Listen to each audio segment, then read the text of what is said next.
Welcome back to Technique Critiques. I'm Coach Brian from Big Ben Strength. Today we're going to be taking a look at a split jerk from Amy, her first week of real programming.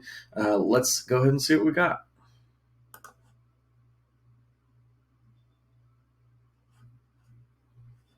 All right. Boom, boom, boom. Okay, so first thing I noticed is the bar coming away from her pretty far. Another thing that I'm seeing here is she's dipping a little too low. So let's go and take a look at that. Dipping too low, that's going to cause everything to start to go away from you. So about there is the most that somebody needs to dip, especially for Amy. But any further than that, which she goes significantly further than that, it's going to cause that bar to start, your whole body weight is going to shift forward onto your toes instead of being stacked over the midfoot, which is going to be a weaker position. And it's also going to just put the bar in front of you. And you can kind of see that bar is making a kind of a little curve like this around, which is going to make it out in front a little bit, and then it's going to go back. But there's just going to be, just a whole host of balance issues that's going to come from that. So first thing first, I would say is dip half as much as you're dipping. That would be the biggest thing. That's going to solve a whole host of problems.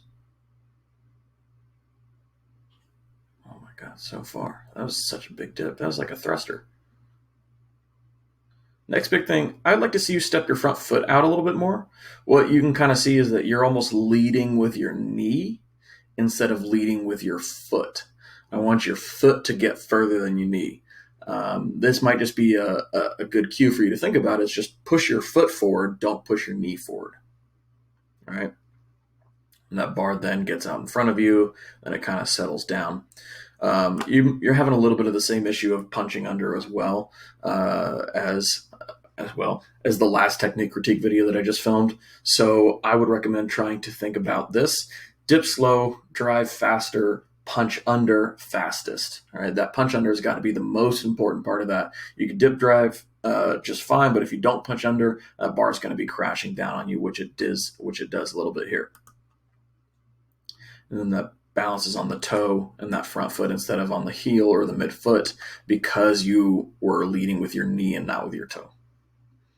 The last big thing is it looks like your feet are just a little too narrow laterally, right? It looks like they're too much like this. You're trying to do like a split on a tightrope. You need to be a little bit wider.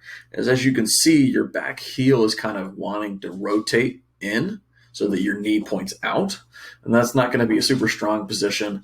It also it's weird because it kind of points your hips in the opposite direction that the bar and your torso is trying to face. Isn't necessarily a bad thing, but it's not super strong. It's not stable. So that would be the biggest things here. I guarantee that if you fix your dip, most of the other issues are going to fix themselves, besides probably the footwork on that front foot. So shorten the dip up, drive the front foot out, not the front knee out, and that should fix most of those issues. If you can do all that and it works, then we got to start focusing on that punch under a little bit more, and that'll start to improve your lockout. But we can't really improve the lockout until the split and the dip get better. So that's where we need to focus. That's it for this technique critique, guys. We'll catch you guys on the next one. If you want personalized technique critiques like these for you, make sure you go to the description below, subscribe to the Patreon account, and like, share, and subscribe on the YouTube channel. Thanks. We'll catch you on the next one. Bye.